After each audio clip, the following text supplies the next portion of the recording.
हरे राम राम राम हरे हरे, हरे कृष्णा कृष्णा कृष्णा हरे हरे, हरे राम राम राम हरे हरे, हरे कृष्णा कृष्णा कृष्णा हरे हरे, हरे राम राम राम हरे हरे।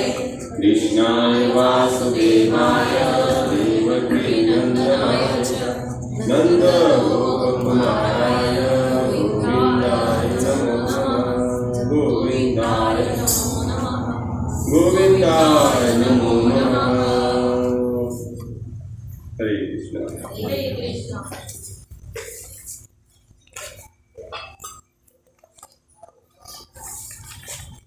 हम लोग भागवत देख रहे हैं, तो लगभग हमारा भागवत का पहला जो स्कंद है वो यहाँ पर समाप्त होता है।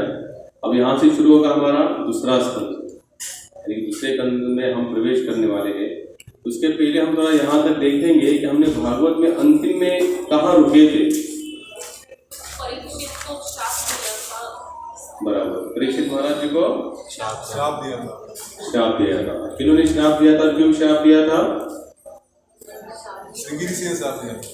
श्रृंगी ऋषि ने श्राप दिया। श्रृंगी ऋषि के पिताजी कौन थे? किनके गले में सर्प डाला था उन्होंने मरा हुआ?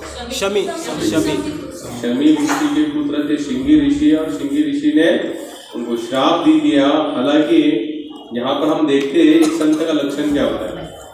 जैसे जब शमी ऋषि जब जागृत अवस्था में आए, हमारे समाधि अवस्था से जब बाहर आए, देखिए हम लोग संतों को केवल क्या होता है, आजकल हमारी जो रूढ़ी परंपरा क्या है, संत का फोटो लगा दो, 2 बार आरती को तो खत्म। इससे संत को कोई बेनिफिट, ना ही संत से आपको कोई बेनिफिट होने वाला है। संत का लक्षण क्या था? आप उनके आचरण से कुछ सीखे। शमी ऋषि जी के जब वो ध्यानावस्था से बाहर आए, उन्होंने गले में मरा हुआ सर्प देखा, उनको तनिक, भागवत बताता है, उनको तनिक भी फील नहीं हुआ कि इन्होंने ये सब मेरा अपमान इसने किया। उन्होंने ऐसे तुरंत उठाकर, यानी कि जैसे गले का हार जैसे तो उठाकर हम लोग बाहर फेंक देते हैं, वैसे उन्होंने किया। तुकाराम महाराज बताते यहाँ तक कि संत के लक्षण क्या होता है। तुका म्हणे तीची संत, सोसी जगाचे आघात, सोसी जगाचे आघात, सोसी जगाचे आघात। उन्हें कितना अच्छा बताया। बोले संत वही है जो पूरे समाज के मान सम्मान प्रतिष्ठा से परे जाए। परे जो जाए उसी के अंदर संतत्व आना संभव होता है, अन्यथा नहीं। शमी ऋषि ने तनिक भी विचार नहीं किया, गले से निकाल दिया। बाकी उनके जो पुत्र थे श्रृंगी ऋषि, उन्होंने क्रोधावस्था में आकर उनको श्राप दे दिया था। इसके ऊपर उनके पिताजी बहुत नाराज हुए। कौन? शमी ऋषि। नाराज क्यों हुए? क्योंकि उन्होंने अपने बेटे को कहा कि तुमने बिना सोचे समझे क्या किया कि राजा परीक्षित को श्राप दिया। हालांकि श्राप देने जैसा कोई बात यहाँ पर था ही नहीं। कौन सी बात थी श्राप देने? बहुत बड़ी बात तो थी नहीं ना। मरा हुआ सर्प डालता, उस निकाल के साइड, हाँ वो सर्प डालता, अगर मेरे को डस लेता, मैं मर जाता, तो कोई श्राप देने की कोई बात। और तुमने इतने छोटे से अपराध पर इतना बड़ा श्राप। अपराध कोई बड़ा नहीं था, देखा जाए तो बड़ा अपराध था क्या? मरा हुआ सांप तो उन्होंने उनके गले में डाल दिया, यह अपराध कोई बड़ा था? बिल्कुल बड़ा नहीं था। लेकिन अपराध के सामने श्राप देखा जाए तो और किसका बजाय? हरे कृष्णा कृष्णा कृष्णा हरे हरे, हरे राम राम राम। शमी ऋषि श्रृंगी ऋषि को कहते हैं कि बेटा तुमने जो अपराध किया है वो बहुत बड़ा अपराध है। श्रीमद् भागवत में कुछ टीकाकार यहाँ तक कहते हैं, अगर देखा जाए तो हो सकता था शमी ऋषि भी उनको श्राप दे दे अपने पुत्र को कि तुमने इतना बड़ा अपराध किया। क्योंकि अपराध के सामने श्राप की व्याख्या की जाए तो बहुत बड़ी थी, क्योंकि अपराध बहुत नगण्य सा था। ठीक है, उन्होंने डाल दिया, हो सकता है वो आए भी होंगे, मैं तो मेरे समाधिस्थ अवस्था में था, हो सकता है उन्होंने पानी मांगा भी होगा, मैंने नहीं दिया। राजा था, क्षत्रिय था, तो गुस्सा आना स्वाभाविक था। तो बोले इसमें बहुत बड़ी बात नहीं। जैसे उस राजा का स्वभाव था गुस्सा आना क्षत्रिय होने के नाते, उसी तरह हम ब्राह्मण है, हम संत है, साधु, तो हमारा भी स्वभाव क्या होना चाहिए? क्षमा कर देना। एक कथा आती है, बोले एक महात्मा थे, नदी के किनारे से पानी लेते थे आचमनी करने के लिए। तो उसमें एक केकड़ा आता था, केकड़ा पानी में हमेशा केकड़ा आता था। केकड़ा हमेशा उनको काटता था और फिर उनको छोड़ देते, फिर गिर जाता, फिर उठाता था, फिर वही केकड़ा आता, फिर उनको काटता था, लेकिन वो तनिक एक शब्द नहीं कहे। तो उनके जो चेले थे उन्होंने कहा कि स्वामी जी, आप जब पानी लेते हो तो केकड़ा आपको बार बार काट रहा है, तो आप उसको फिर मार क्यों नहीं देते, या फिर वहां से दूर भगाओ। तो स्वामी जी कहते कि वो उसका स्वभाव है। केकड़े का स्वभाव क्या है? काटना। वो अपने स्वभाव के अनुसार बंधा हुआ है, उसी तरह से मैं भी अपने स्वभाव के अनुसार बंधा। मैं उनको श्राप ना ही मैं उसको कुछ बोल सकता, ना तो मैं श्राप दे सकता। तो देखते हैं हम कि यहाँ पर शमीक ऋषि ने, श्रृंगी ऋषि ने जब ये सब करने के बाद फिर शमीक ऋषि शांत चित्त से मनन करते इन सब घटनाओं पर।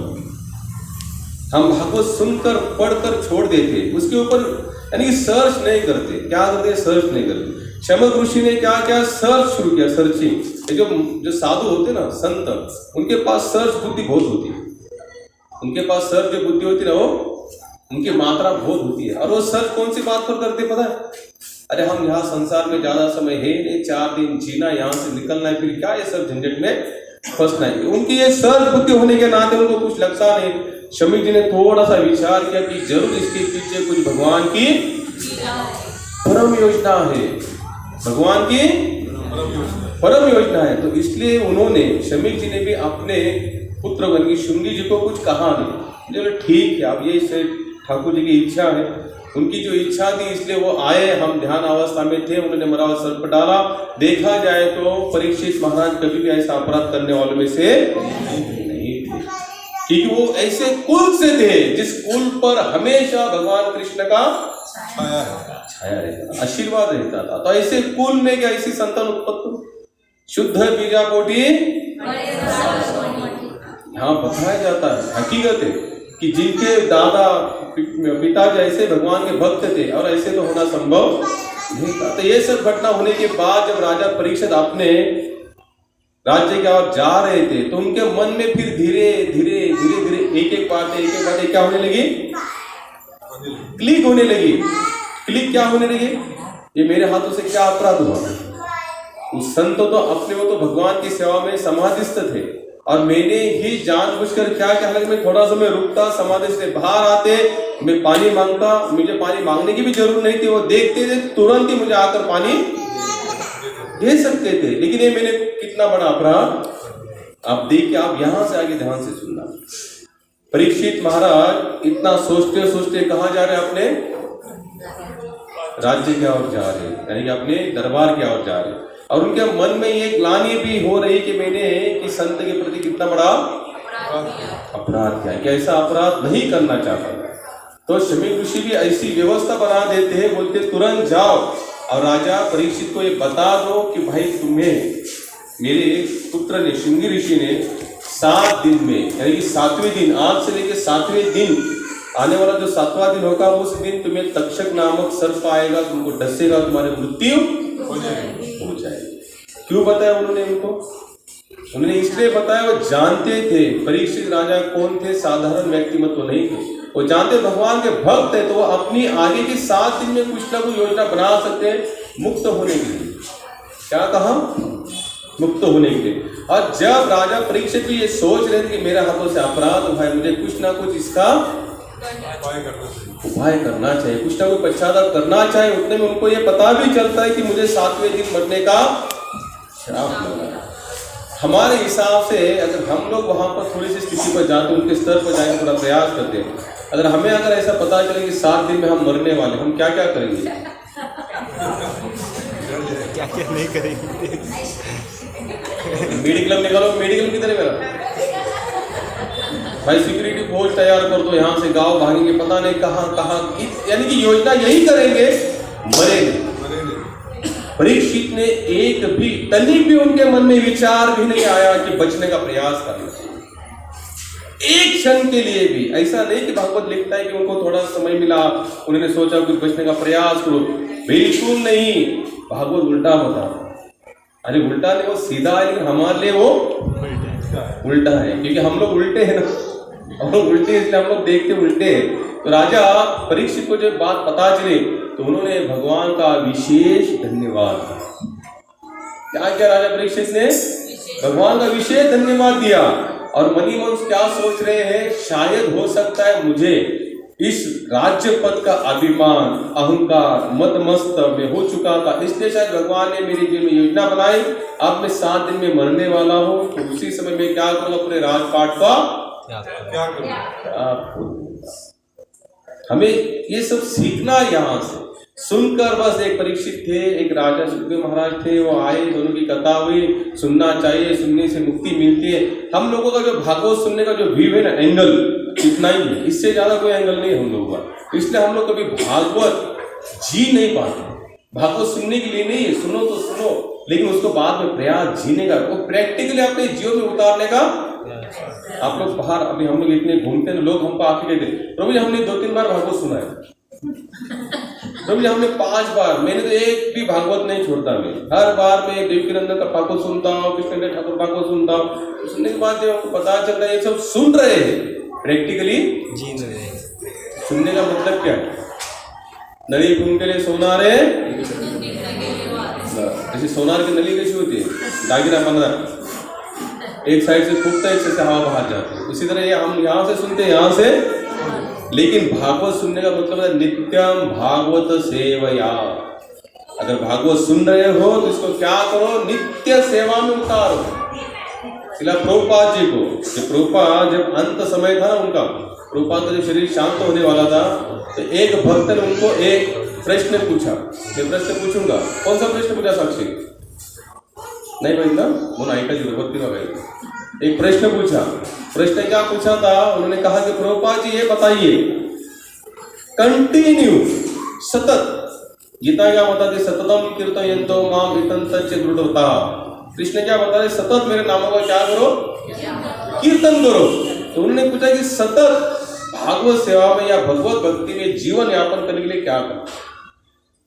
उनका अंतिम प्रश्न, जीवन का अंतिम प्रश्न था। एक भक्त ने पूछा था, उन्होंने बहुत अच्छा आंसर दिया। उन्होंने 2 लाइन बताई, 2 सेवाएं बताई। एक तो सुबह की मंगल आरती अटेंड करो। क्या करो? सुबह की मंगल आरती। मंगल आरती बोले तो फिर आपको सुबह थोड़ा जल्दी उठना। मंगल आरती कब होती है? 8 बजे, 9 बजे, कितने बजे होती है मंगल आरती?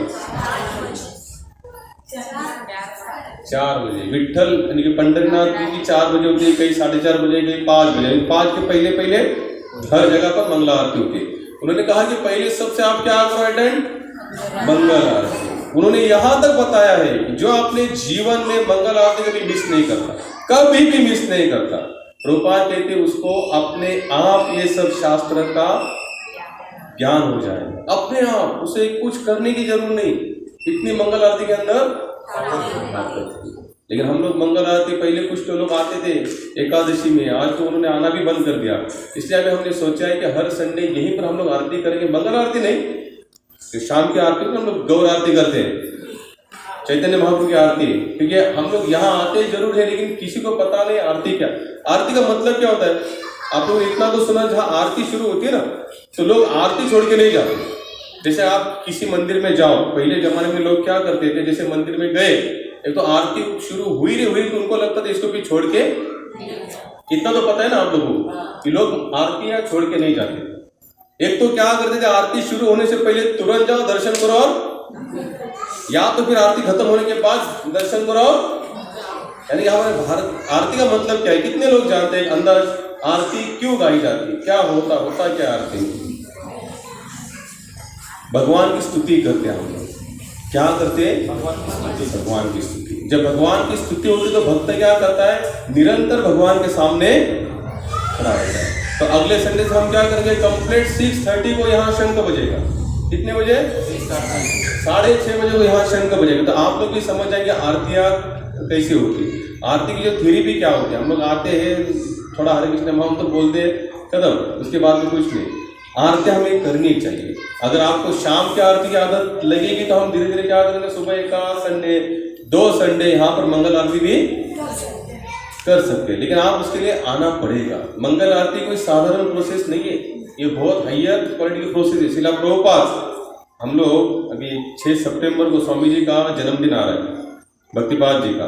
अब 6 सितंबर के बाद जो शायद जो नेक्स्ट संडे आएगा 11 तारीख होगी, तो 11 तारीख को यहाँ पर ये लगाएंगे टीवी। तो उस टीवी में हम बताएंगे कि जो प्रभुपाद ने शरीर कैसे छोड़ा और जिनका जन्म है स्वामी भक्तिपाद जी का, तो उनका जीवन काल में उन्होंने कैसी तपस्या की। और 1 घंटे का क्या होगा यहाँ पर वीडियो होगा, यहीं पर टीवी लगाएंगे तो आप लोग जरूर प्रयास करें। हम लोग समझ सकते हैं, आसान नहीं, भगवान ऐसे मिल जाएंगे क्या? केवल संडे आए, कोई 6 बजे आया, कोई 6:30 बजे, कोई 7 बजे, कोई 7:30 बजे, कोई 8 बजे आया, बस संडे का एक ही दिन, वो भी लगभग बहुत यानी कि जोर जबरदस्ती हम लोग 1-2 घंटा अटेंड करते निकल जाते हैं। इससे भगवान मिलेंगे? कितने लोगों को लगता है कि इतना ही करना काफी है, लेकिन हम इससे आगे भी तो बढ़ना नहीं चाहते। तो कैसे संभव है यहाँ पर मिलना? यहाँ पर कुछ नहीं मिलेगा। यहाँ पर आपके शरीर की पूरी क्या होणे सांगतो मराठीमध्ये सांगतात, हाडाचा चुना रक्ताचं पाणी केल्याशिवाय तुम्हाला इथे काय भेटणार नाही, तुकोबारायांचा अभंग है। यहाँ पर क्या करना है, यानी कि घिसना पड़ेगा। क्या करना पड़ेगा? दिन रात घिसना पड़ेगा। इतना आसानी से मिलने वाला देव नहीं बाजारातील, वो ऐसा नहीं कि पाव किलो खींचा, कोई 100 ग्राम को बोले छटाक भर दे दो, ऐसा नहीं है भगवान। यहाँ आपको आना पड़ेगा प्रॉपर, थोड़ी बहुत साधना तपस्या करनी पड़ेगी, नहीं तो संभव नहीं। शिला प्रभुपाद ने कहा मंगल आरती अटेंड करना, और दूसरा भागवत क्लास कभी मत छोड़ना। जो हम लोग ले रहे हैं ना, ये क्या है? भागवत क्लास है। इस भागवत क्लास को कभी मिस मत करना। आप लोग भागवत क्लास को मिस कर दोगे। और उन्होंने 7 दिन की भागवत, शिला प्रभुपाद कहते थे, उन्होंने 7 दिन के भागवत के लिए कट कर दिया। भक्तिपाद जी बोले 7 दिन में भागवत इम्पॉसिबल है, हो ही नहीं सकती। जैसे लोग कहते हैं हरिनाम सप्ताह या 7 दिन का भागवत या 9 दिन की रामायण, कैसे संभव है? आप लोग बताइए कि 7 दिन में भागवत कोई बता रहा है और लोग सुन रहे, ठीक है, कुछ नहीं करते इसलिए कुछ हो रहा है, यहां तक ठीक है, लेकिन 7 दिन में भागवत ना कोई कह सकता है, ना कोई समझ सकता है, सुन भी सकता है या समझ भी नहीं सकता। क्योंकि यहां पर जो अवस्था आई है ना, कौन सी अवस्था आई है परीक्षित महाराज पर? मरने की अवस्था आई है। और मरना 17 अवस्था आने के बाद फिर भागवत की तरफ हम थोड़ा आगे जाएंगे, तब जाकर भागवत क्लास यानी भागवत वहां पर शुरू हुई। अब हम लोगों कितने लोग हैं जिनके ऊपर मरना अवस्था आई हुई है? एक पर भी नहीं है, सब पर है, सब पर है। लेकिन जैसे अभी सब पर है, परीक्षित महाराज क्या सोच रहे हैं? अभी सब कुछ छोड़कर, सब कुछ त्याग करके अभी निकल रहे हैं। तो अभी कितने लोग निकलेंगे हमारे साथ त्याग करके?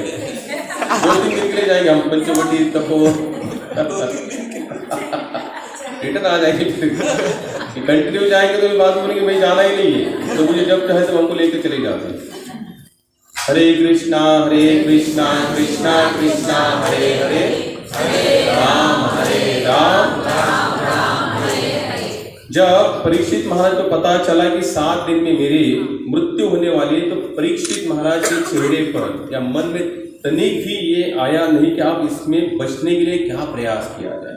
लेकिन परीक्षित महाराज ने तुरंत क्या किया? अपने बच्चों को बुलाकर उनको राजपाट का कारोबार संभाल दिया। बोले आप इसको संभाल लो, आप मैं यहाँ से जा रहा हूँ। उन्होंने ऐसा नहीं लिखा यहाँ पर, उनको जैसे पता चला ना श्राप लगा, उसी समय उन्होंने मुहूर्त नहीं ढूंढा, कुछ भी नहीं किया।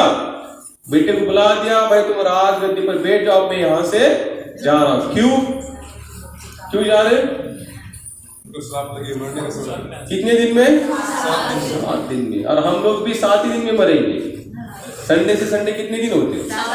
रविवार, सोमवार, मंगलवार, बुधवार, गुरुवार, शुक्रवार, इसके अलावा तो 8वां दिन तो है ना, 8वां वार तो है ना। तो हम लोग भी मरेंगे तो ये 7 ही दिन में। लेकिन हमको पक्का पता है, आओ 7-2 साल तो हम लोग चलने वाले हैं आराम से, है कि नहीं? हमको पूरा गारंटी है, हमको कुछ नहीं होने वाला, इसकी कोई गारंटी नहीं। महाराज यहाँ कभी भी कोई भी ये पूरा संसार कैसा है? अनिश्चित है। यहाँ पर कोई भी निश्चितता एक समान है, आपकी कोई भी कैटेगरी आपको बचा नहीं सकती। याद रखना, जैसे हमने बताया राकेश झुंझुनवाला 43,000 करोड़ का मालिक था। कितना? 43,000 करोड़ का मालिक, लेकिन खत्म। लेके आया था 7 या 8 ही दिन में उसका खेल खत्म, वो भी 7 ही दिन में चला, 7-8 दिन में उसका खेल। आप हम लोग सोच सकते हैं, अगर 43,000 करोड़ का मालिक है तो उसने बचने के लिए कितना आयोजन किया होगा, उसका मेडिक्लेम टर्म्स इंश्योरेंस वगैरह पॉलिसी बाजार में क्या क्या आते हैं ना, ऐड वगैरह, और कोई बोलते 1 करोड़ का ले लो, 2 करोड़। अब उसके पास तो कितने सारे अरबों खरबों के उसके पास मेडिक्लेम होंगे, खुद का उसका प्राइवेट जेट था, हॉस्पिटल था, सब कुछ था, क्या बच पाए? क्या हम लोग किस खेत की मूली? हमारी योजना कि हमको घास बचाएगी, लेकिन एक बात पक्की है। एक बात कौन सी पक्की है? अगर आप प्रामाणिकता से भगवान को शरण हो तो मरने का डर खत्म, जाना ही मृत्यु से बचना है। लोग कहते हैं कि भाई भजन करके क्या होगा, मरेंगे नहीं, क्या मरेंगे, लेकिन भजन करके जो धीर बनाता है, धीरपना जिसे कहते हैं, ताकत, वो नहीं। उससे फिर हमारा जो डर होता है ना, वो क्या होता है? निकल जाता है। ध्रुव महाराज ने क्या किया, मृत्यु देवता के सर पर कदम रखा और वैकुंठ की तरफ निकल गए। मृत्यु देवता आई लेने के लिए, वो प्रणाम कर रहे, महाराज आपका समय, आप हमें करेंगे प्रणाम। मृत्यु देवता मैं आ रहा है तो डोरी के लिए डाल कर खींच के लेके जाएंगे। भागवत में वर्णन है सब। जीवात्मा शरीर छोड़ना नहीं चाहता तो यमदूत क्या करते हैं, उसको जबरदस्ती से पीट पीट कर लेके चले जाते हैं। ये वर्णन है, चाहे इसे मानो साइंस भी आज रीजन बता देगी, बंदा मरने के बाद शरीर से एक कोई ऐसा पार्ट निकलता है। आप लोगों ने देखा भी होगा डिस्कवरी चैनल पर, नेट पर भी आप डालकर देखना। ये रिपोर्ट आया, एक कांच की पेटी के अंदर एक बंदा ऐसा है कि जिसका कुछ ही मिनट के अंदर शरीर छूटने वाला है। तो साइंस से देखना चाहता था कि भाई होता है क्या। लोग कहते हैं कुछ निकलता है, कुछ निकलता है, कुछ निकलता है। अगर कुछ निकल रहा है तो मरने के बाद तो तुरंत, और एक साइड में उसका टाइमर लगाया हुआ था कि कितने सेकंड में ये जाएगा। जैसे ही सब खत्म हो गया, बंदा मर गया, कुछ ही सेकंड में पलक झपकते हुए कांच की पूरी जो बॉक्स था वो फट गया, टूट गया जो उससे। फिर उन्होंने इतना तो माना कि कोई एक अदृश्य शक्ति है जिसके बल पर ये देह हमारा चल रहा है। ये बात तो यहाँ तक तो पक्की, लेकिन शिला प्रभुपाद हमेशा कहते थे आपका ज्ञान कैसा है, अधूरा है। साइंस वालों का ज्ञान कैसा है, लेकिन भागवत पूरा बताती है। भगवत गीता का 2nd अध्याय आप लोग कभी पढ़ना, आत्म तत्व का पूरा विश्लेषण है। आत्मा कैसे विराजमान होता है, कैसे चला जाता है। ये जो बरसात के बूंदे है ना, जो बरसात के बूंदे है, भागवत कहती है बरसात के बूंदे आत्म तत्व है।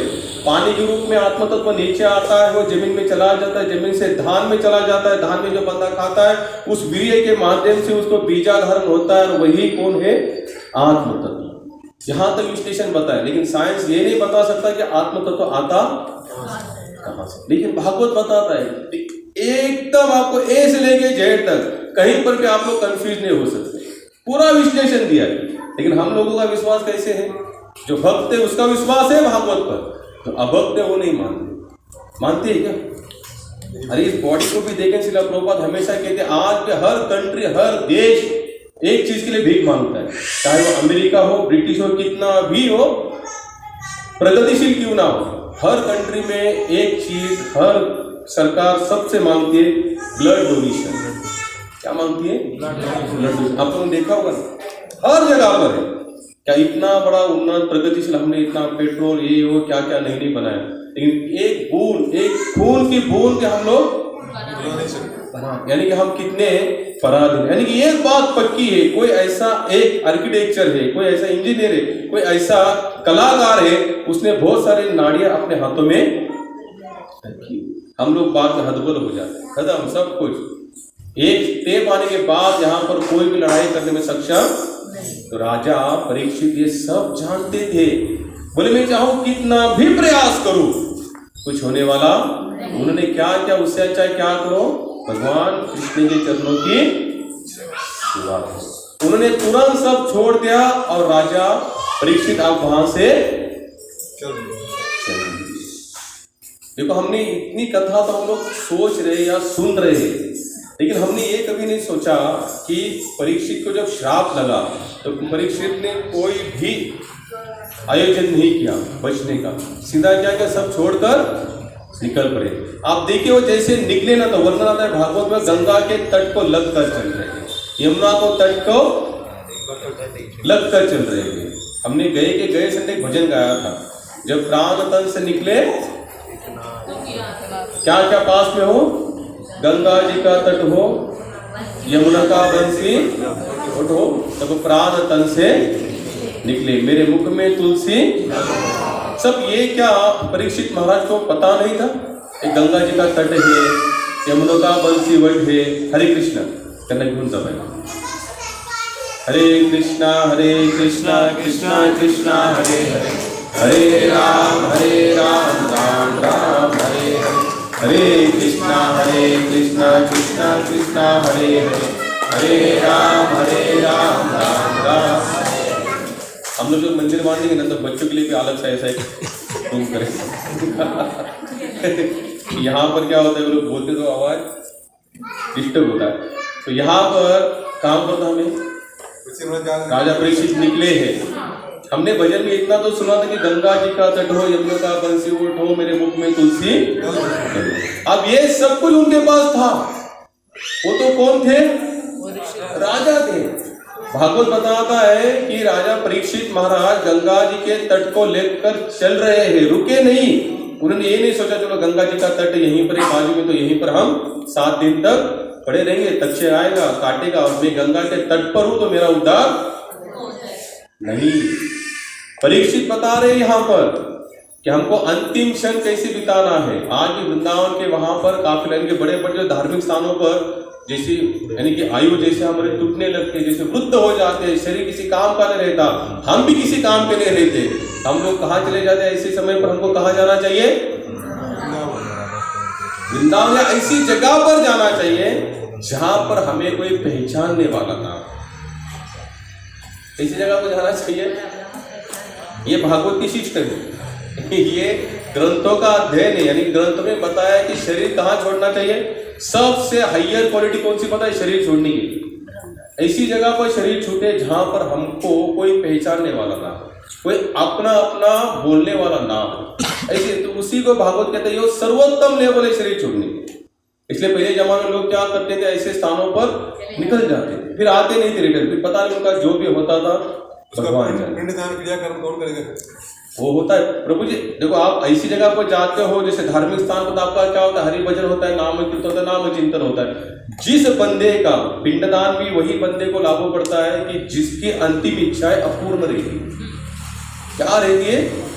अपूर्ण रहती। तो पिंडदान के माध्यम से उसको यानी कि जैसे कोई ना समझो, अगर जैसे कोई कार्य है उसकी एक थेरेपी है, अगर उसको अगर हम वैसे कर नहीं पाते तो उसको क्या करना है? वो जीवात्मा को अगर जब जिंदा था उसने अगर ऐसे कोई कर्म नहीं किए होंगे जिससे वो मुक्त हो रहा है या नहीं हो पा रहा है, तो उसके लिए भी ये सब प्रोसेस बताई जाती है।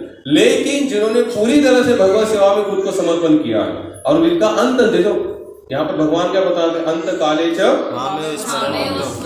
यम यम वापि स्मरण भावम तेज तयन्ते कलिबलम। जो अंत समय में मेरा स्मरण करते हुए शरीर त्यागता है वो मेरे परम धाम को प्राप्त होता है। यादसाठी केला होता अट्टहास शेवटसाठी सुखद। तुकोबराज के महात्मा कहते कि इसके लिए तो हमने अट्टहास यानी कि जिंदगी भर यही करते रहे, यही अट्टहास था। क्यों? कि हमारा अंतिम क्षण कैसे हो? गौड़ भाव, भगवान के नाम के चरणों में हमारा जीवन लग जाए। तो जो अगर आप ऐसी जगह पर जाकर शरीर छोड़ते हो भक्तों के संग में, तो कुछ करने की जरूर नहीं है शास्त्र के। जैसे आपने देखा होगा साधु संतों का पिंडदान नहीं होता, देखा आपने? हाँ, उनकी जन्म तिथि होती है, तिरुभाव, जैसे हम लोग जा रहे हैं, जैसे स्वामी भक्तिपाद जी का भी तिरुभाव होगा, अभी जन्मोत्सव मनाया जाएगा, उनका पिंडदान नहीं होता। क्यों? क्योंकि उन्होंने अपना जीवन कहाँ पर अर्पित किया है? भगवान की, इसलिए उनको पिंडदान करने की जरूरत नहीं होती। पिंडदान तो उन लोगों को होता है भाई जिंदगी भर में तो मुक्ति जैसा कार्य किया नहीं, तो मरने के बाद कौवों बीवों को खिला दो उसका हम, यानी ये प्रोसेस हो सकती है कि उसको कोई अच्छी गति, ये भी सच है, ये झूठ है ऐसा नहीं, ये भी सच है। लेकिन उससे भी सर्वोत्तम सच क्या है? आप भगवत सेवा में लग जाओ तो आपको कुछ करने की जरूरत नहीं, लेकिन पूरी तरह से प्रामाणिकता से। कैसे लगे रहना चाहिए? प्रामाणिकता से। तो परीक्षित महाराज यमुना के तट पर से चल रहे थे, गंगा के तट पर चल रहे, लेकिन रुके कहीं नहीं। बोले नहीं, शरीर छोड़ना है तो कुछ ऐसी प्रोसेस करेंगे कि जिसके माध्यम से वो अंतिम क्षण आए और चला भी जाए, लेकिन उसकी कोई दिक्कत या उसका कोई दुख हमें नहीं हो। तो चलते चलते चलते चलते आप जैसे ये बात जैसे पूरे विश्व में फैल गई उस समय कि राजा परीक्षित को श्राप लगा है, श्रृंगी ऋषि ने श्राप दिया है कि 7वें दिन तक राजा परीक्षित को तक्षक नामक सर्प काटेगा और उनकी मृत्यु हो जाएगी। तो सभी साधु संत सम्मिलित हुए, एकत्रित हुए। क्यों एकत्रित हुए? कि भाई जब आप परीक्षित महाराज जब शरीर छोड़ेंगे तो वो जो उत्सव होगा पूरा अलग ही होगा, क्योंकि वो सभी जानते थे भले राजा परीक्षित राजा है, क्षत्रिय है, लेकिन वो पहले कौन है? एक भक्त है।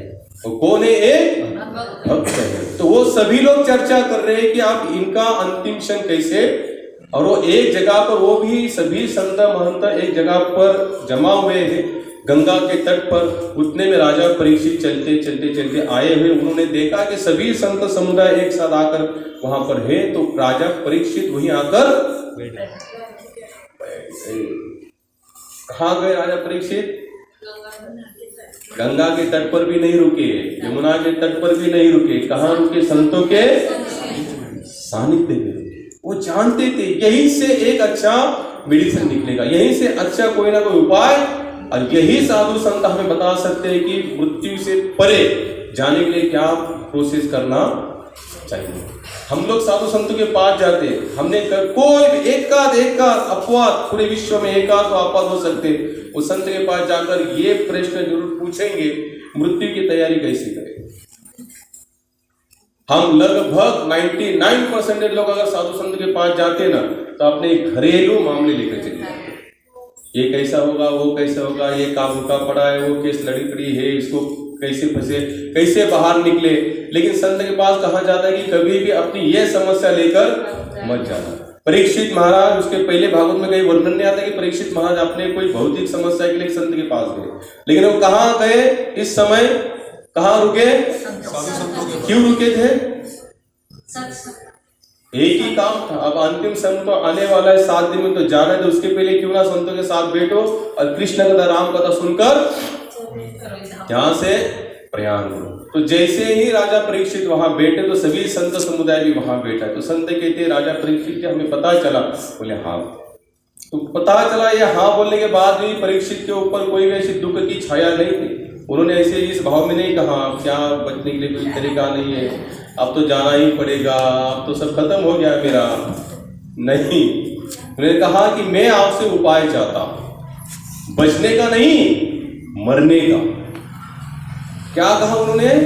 मैं आपसे उपाय चाहता हूं, लेकिन बचने का नहीं तो मरने का उपाय चाहता हूं। मरने का नहीं कि शरीर छोड़ने की जो अंतिम स्थिति होती है उसको मैं कैसे बेहतर बनाऊं, उसको मैं क्या करूं, कैसे बेहतर बनाऊं। तो आप लोग क्या करना, मुझे कृष्ण कथा सुना। परीक्षित ने क्या कहा? कृष्ण कथा सुनना। देखो ध्यान से सुनना इस बात, क्योंकि ये कंडीशन हम सभी पर आने वाली है एक न एक दिन। हो सकता है कल, हो सकता है परसों, हो सकता है 20, 25, 30, 35, 40, 50 साल के बाद। अब जो जितना जिएगा वो पता लगे, लेकिन ये कंडीशन हम सब पर आएगी, क्योंकि शरीर छोड़ने का समय होगा और हम लोग कहाँ पड़े होंगे? अस्पताल में। इधर एक वायर, इधर एक वायर, इधर एक वायर, मलमूत्र की जगह पर एक वायर, तो खाने से तो उसको यहाँ पर हो। इमेजिन करना इस बात को भी, उस समय कौन होगा साथ में, ये भी थोड़ा ध्यान रखना। कितने लोगों को लगता है कि मेरी प्रॉपर्टी, मेरे सगे संबंधी, मेरा वर्चस्व, मेरी प्रतिष्ठा, मेरी ताकत, ये सब कुछ मुझे काम में आएगी। हमारे माता पिता चले गए, दादा दादी चले गए, या हमारे सामने और कितने लोग जा रहे हैं, रोज जा रहे हैं ना, वो लोग तो अस्पताल में जाके ऐसे पड़े हुए, क्या उनका पूरा भौतिक संसार काम में आया? किसी ने बचाया? स्वामी भक्तिपाद जुपिटर हॉस्पिटल में एडमिट थे, वो हमेशा कहते मुझे अस्पताल से निकालो और मंदिर लेके चलो, मुझे भगवान के सामने मेरा बेड लगा दो, मैं भगवान के सामने मरना चाहता हूँ। ये नहीं होगा, चलाएं तो भी चलिए। ये भक्त इसी तरह निश्चिंत होता है और जानता है अगर मैं भगवान को देखते देखते कृष्ण कथा, राम कथा, नाम संकीर्तन में अगर शरीर छूटेगा तो क्या होगा, मेरी मुक्ति निश्चित। वो डरते नहीं है। तो परीक्षित महाराज ने कहा कि मैं 7 दिन मरने वाला हूं, तो आप मुझे कृष्ण कथा सुनाओ। तो यहां से उनकी बातें शुरू ही हो रही थी। क्या हो रही थी?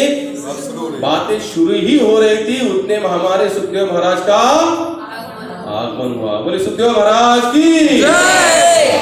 सुखदेव महाराज कौन है? भागवत के वक्ता, मेन वक्ता। अब उनकी आयु कितनी है? केवल 16 वर्ष। 16 साल। कितनी आयु है?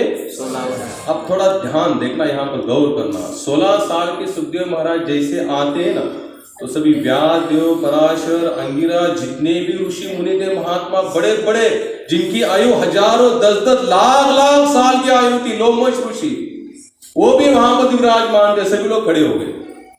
उनको देखकर आयु कितनी थी? 16 साल। और यहाँ पर कितने जन खड़े थे? कितने आयु वाले लोग खड़े थे? हजार साल के महात्मा थे, जो हजारों सालों तक भगवान की तपस्या में लीन पड़े हुए, वो भी वहां पर आए थे क्योंकि वो जानते थे आगे क्या होने वाला है।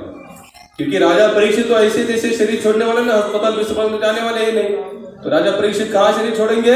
कृष्ण कथा, राम कथा में। तो उनको भी क्या हुआ? एक निमित्त मिला कृष्ण कथा करने का, कृष्ण कथा सुनने का। सुखदेव महाराज का जैसे आगमन हुआ तो सभी महात्मा खड़े हुए, उनको प्रणाम किया।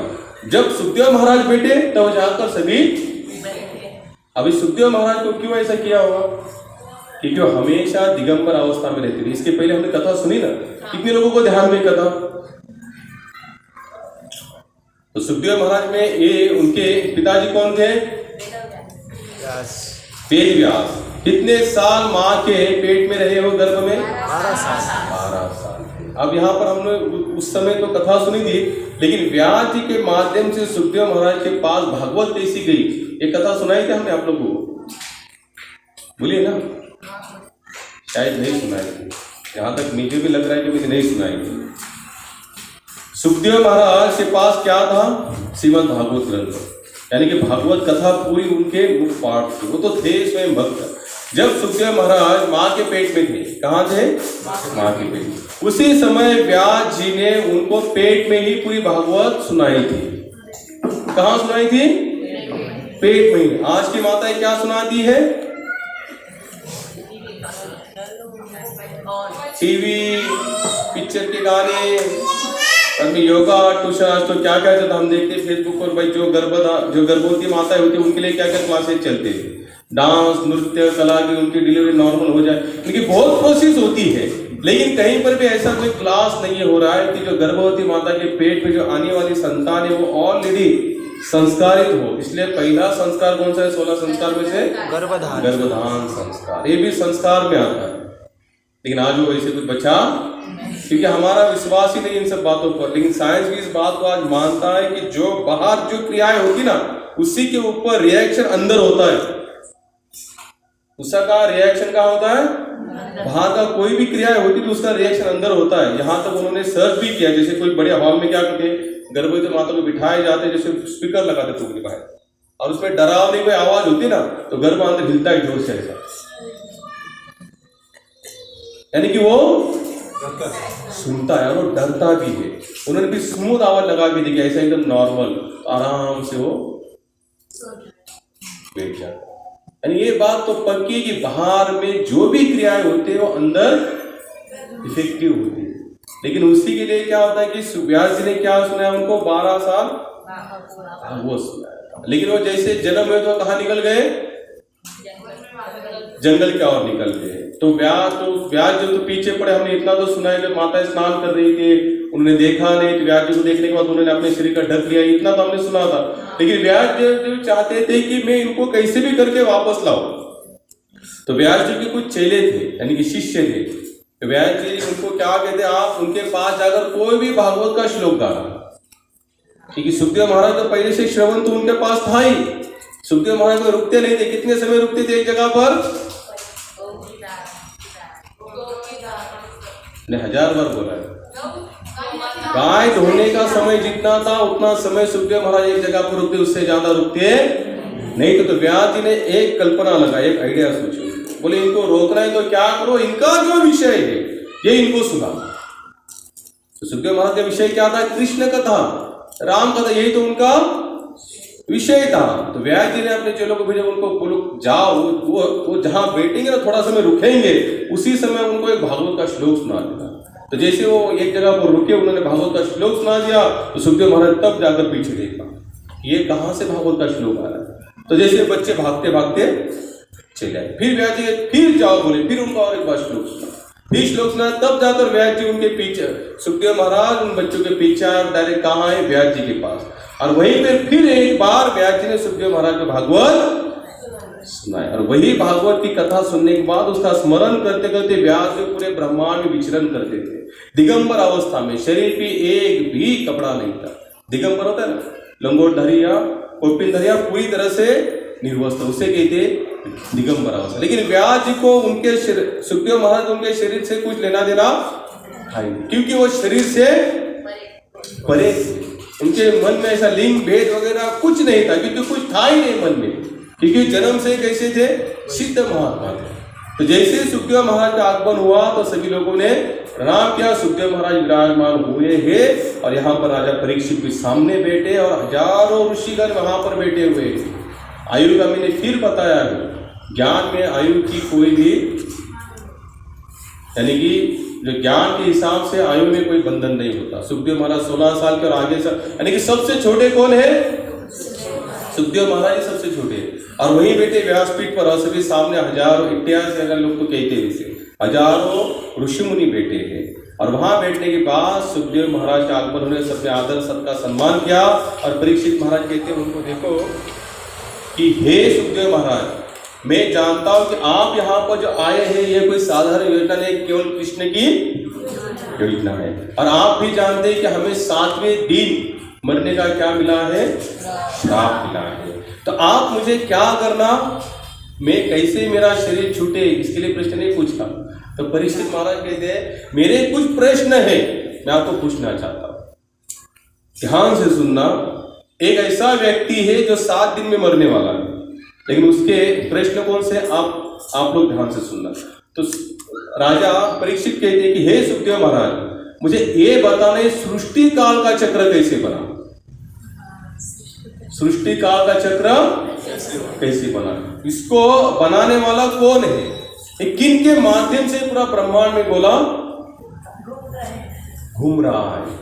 एक तो नहीं, ऐसे हजारों है, कितने हैं, हजार। कितने लोग मानते हैं कि ये हजारों गोले ऐसे, और उन जो पृथ्वी के गोले हैं ना, उनमें भी जीव सृष्टि है, उनके ऊपर भी जीव सृष्टि है। कितने लोगों को विश्वास है इन बातों पर। जैसे स्कूल में बताते बंदर से बने, तो तुरंत हम भी बच्चों को बताते, हाँ बंदर से हम बने, सृष्टि ऐसी ही बनी।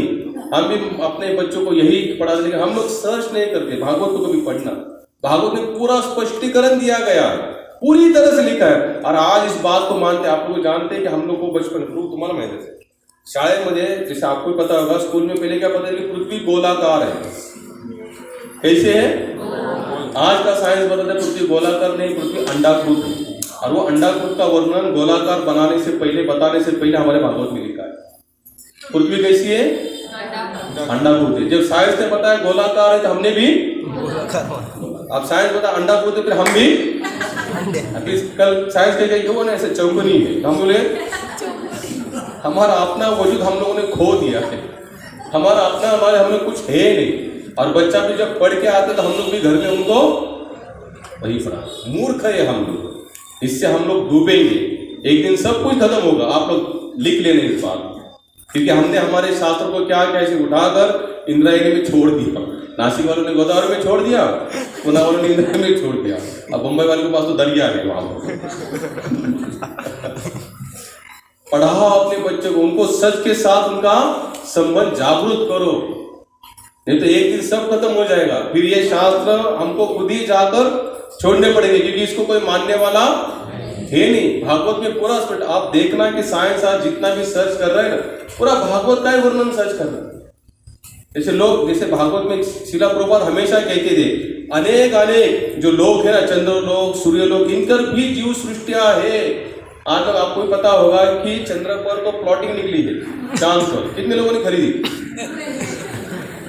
वहां पर क्या निकली, प्लॉटिंग। साइंस क्या कहते, वहां पर हम लोग पानी की तैयारी कर रहे हैं, हवा तो आई नहीं थोड़ी बहुत, वहां पर भी खान पान का मेट्रो डिमांड भी वहां पर हम लोग, आप लोग तुरंत क्या करो, प्लॉटिंग। और कुछ मूर्ख भी है, उन्होंने भी प्लॉटिंग के लिए अपने अर्जी दे दी है, ऑनलाइन होता है, फॉर्म भरते ना आप लोग भी, पैसा थोड़ी भरना है, नाम ही डालना है, आपको क्या करना है। तो ये क्या है, सब मूर्खों का व्यवहार। हम इस सृष्टि को, हम कहाँ के हैं, जीवात्मा, पृथ्वीवासी हम लोग, इसको छोड़कर हम कहीं आवाज जाकर जी नहीं सकते। प्रभुपाद में जैसे जो मछली का, जो जल का प्राणी होता है ना, मछली, वो वहीं पर रह सकती है, उसको बाहर निकालो, उसको चाहे जो दे दो, वो जिंदा रह पाएगी, क्योंकि उसका जो शरीर की जो रचना भगवान ने बनाई ना, वो बनाई ही वैसी पानी वाली, वैसे हमारे शरीर की रचना हम लोग यही रह सकते। ज्यादा दूर नहीं, हम एक लेवल के ऊपर चले जाते तो ऑक्सीजन नहीं मिलता, तो हमको क्या लगाना पड़ता है? ऑक्सीजन लगाना पड़ता है। वहां पर प्राण वायु नहीं, तो हम लोग कहाँ की सोच रहे हैं? चांद पर जाने की। और आप लोग जानते भी, अच्छा कितने लोग मानते हैं हम लोग चांद पर गए? प्रभुपाद इस बात को खारिज करते थे। प्रभुपाद क्या अनेक महात्मा कहते हम लोग कभी चांद पर जा ही नहीं सकते, कभी नहीं जा सकते। आप लोग देखा है डिस्कवरी चैनल वालों ने उनका पोल खोली थी, लेकिन क्या है कि अमेरिका जाएंगे तो अमेरिका जो करेगी सबको चुपचाप मानना पड़ता है, क्योंकि अगर उनका नहीं मानेंगे तो फिर हमारा सब तेल बिल सब कभी भी बम गिर सकता है, हमको उनकी जो कमेटी उससे से बाहर निकाल दिया जाए। उससे अमेरिका सब लोग हम लोग क्या करते हैं? प्रभुपाद कहते थे मनुष्य कभी भी इस लोक को छोड़कर कहीं और लोक में जा नहीं सकता।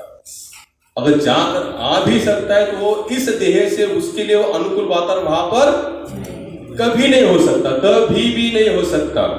अमेरिका की कंपनी पॉल नामक कंपनी, आपको भी नेट पर डालना डिस्क्रिप्शन, उन्होंने खुद ने कहा है। अब देखो वहां पर क्या है? चांद पर पानी है क्या? हवा है? लाइट वगैरह कुछ नहीं। कितने लोग गए थे पहले? बोलते हैं शायद मध्ये नील आर्मस्ट्रांग गए थे, 2 जन गए थे, ठीक है? एक ही यान गया था, 2 जन खड़े हुए, और उस समय कैमरा नहीं था, कैमरे का जन्म भी नहीं हुआ था। प्रभु जी, कैमरे का जन्म भी नहीं हुआ था वहां पर उस समय। तो उनको फोटो खींचने वाला 3rd नंबर का बंदा कौन था? आपने डे नाइट मैच देखी? डे नाइट मैच, जब डे नाइट मैच में चारों तरफ से फोकस होता है, जो बंदा बैट्समैन करता है, जितने भी खिलाड़ी अंदर होते हैं तो उनकी जो छाया गिरती है चारों तरफ गिरती है।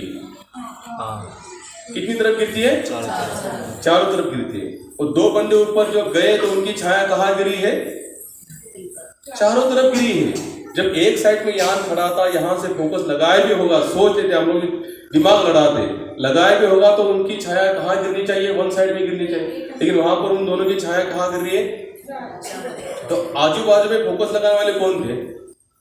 वहां पर झंडा लगा है, वो हिल रहा है सब। चांद पर हवा नहीं है, नहीं है, ये कहां से हिल रहा है? और वो 2 जाने के बाद दूसरा कोई देश अब तक उन्होंने वही मिट्टी लाए, अरबों खरबों डॉलर में अनेक देशों को बेची। टोपी पहने हम लोगों को। भारत ने भी कुछ मिट्टी खरीदी, चांद का टुकड़ा लेके आए, बोले हम क्या असर करेंगे क्या पता। हम लोग यहाँ गए थे, गारगुटी मुझे मंगवाए थे प्रभु जी उस दिन, त्यांच्या इथे पण उनके वहां पर भी चांद का टुकड़ा लगाया हुआ है, मून स्टोन करके। हमने देखा तो सर क्या करेंगे इसका, देखा करेंगे क्या? चलो लाया भी, मिट्टी पिलाई, तो मान लेते एक हिसाब से मान लिया, लेकर के आए हैं, उसका बेनिफिट क्या? हमारे समाज के लिए क्या बेनिफिट? उसका नॉलेज भी ले लिया, क्या बेनिफिट? कोई बेनिफिट नहीं है। प्रभुपाद कहते थे इसी तरह से हर कंट्री अरबों खरबों डॉलर क्या कर रही है? खर्चा कर रही है, वेस्ट कर रही है। लेकिन प्रभुपाद कहते भागवत पढ़ो बोले। आप जिस दिन भागवत पढ़ेंगे तो आपको किसी चांद पर या सूरज पर जाने की, मंगल पर जाने की जरूरत, क्योंकि इसमें पूरा विश्लेषण है, वहां पर भी जीव सृष्टि है। जैसे भगवत गीता में एक फोटोज है, एक महात्मा ऐसे बैठे, देखो उनके नाखून ऐसे बैठे, शरीर पे कुछ भी हार्ड फिंगर बचा है। तो प्रभुपाद कहते थे आप डिसाइड कर सकते हैं आपको किस लोक में जाना है, लेकिन ज्ञान के माध्यम से नहीं, तपस्या के माध्यम से, ध्यान धारणा के माध्यम से।